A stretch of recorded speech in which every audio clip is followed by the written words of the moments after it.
I think सबसे बड़ी बात है कि बाल हैं, जब बाल ना हो तो फिर तकलीफ होती है। तो I think all the people who taken care of the hair and जितनी भी आप प्रोडक्ट डालते हो, जो भी करते हो, आपके हेयर आपके सर पे ही रहते हैं and you create a bit of a style and it's funky. तो hair dressers I think in India have come a really really long way.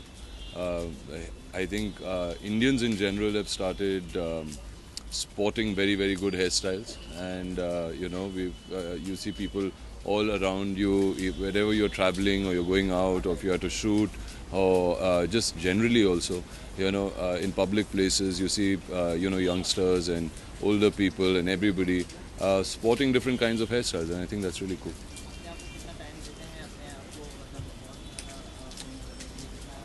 जितनी जल्दी हो जाए वो बेहतर है। ऑब्वियसली अगर आपका स्टाइलिस्ट ठीक से काम नहीं कर रहा है तो और समय लग जाता है, मगर luckily for me I have a very good team.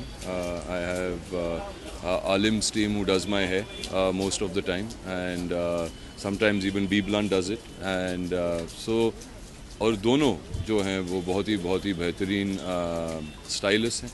वो बहुत अच्छी तरीके से अपने जो हेयर स्टाइलिस्ट हैं उनको ट्रेन करते हैं. तो आई एंडोर्स देम कम्प्लीटली. आपके बालों के अलावा और किसके इंडस्ट्री में सबसे ज़्यादा बाल किसके हैं? अनिल कपूर के.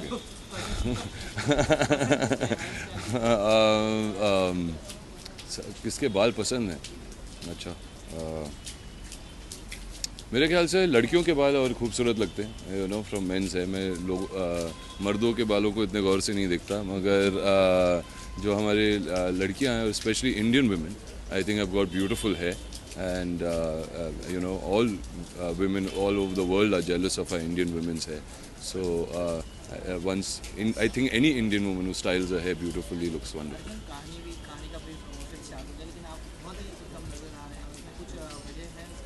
नहीं, वो वजह नहीं है. अभी मैं रॉक ऑन के प्रमोशंस में था, उससे जुड़ा हुआ था. आई हैव जॉइंड कहानी प्रमोशंस फ्रॉम यस्टरडे, बिकॉज एक कमिटमेंट होती है, एक डेट्स होते हैं जो आपको देने पड़ते हैं. I have done a few shows जैसे कपिल शर्मा के शो वगैरह विद विद्या, बट अभी कल से I have joined them and now I am going to be continuously with them.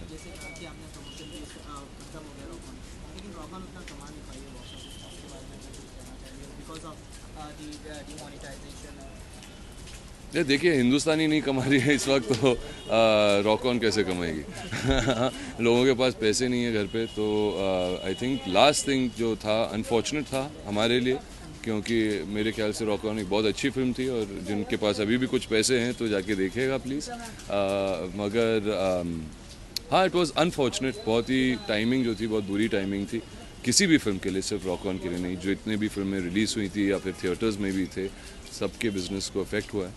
मगर लॉन्ग टर्म में मेरे ख्याल से ये हमारे देश के लिए एक अच्छा मूव है कि हम ब्लैक मनी और जो लोग काले पैसे के साथ के व्यापार से जुड़े हुए हैं, उनको झटका लगा है. और ये हमारे देश के लिए अच्छा होगा कि लोग पैसे घर पे नहीं, बैंक में रखेंगे, टैक्स भरेंगे, और इंटरेस्ट रेट्स कम होंगे, बैंक्स विल गेट रिचर.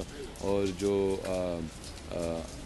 लोग हैं और जो हमारे देश है, जो इंफ्रास्ट्रक्चर के हिसाब से या फिर क्वालिटी ऑफ लाइफ के हिसाब से, सबकी लाइफ और बेटर हो जाए. दिक्कत तो हम सबको आई है, मैं भी आप जैसा ही हूँ.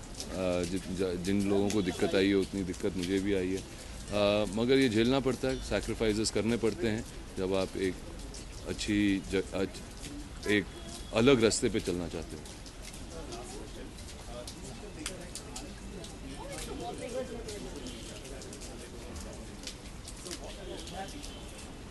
What am I expecting from Kahani 2? A lot, because we have made a very good film. I can show you about that. It's a film which Sujoy has really worked very hard on. Vidya's worked very hard on. The whole cast and crew have worked very hard on, and so we're trying to raise the bar. It's a very important film. जितने भी लोग हैं, I think they should go and see it with their families, क्योंकि that will be a wonderful discussion to have.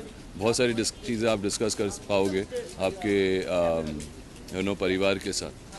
So but yes, so I do hope and I keep my fingers crossed कि things become better, people get into a better mindset to go and watch a movie, and if you have to go and watch a movie, then save your money and go and watch Kahani 2.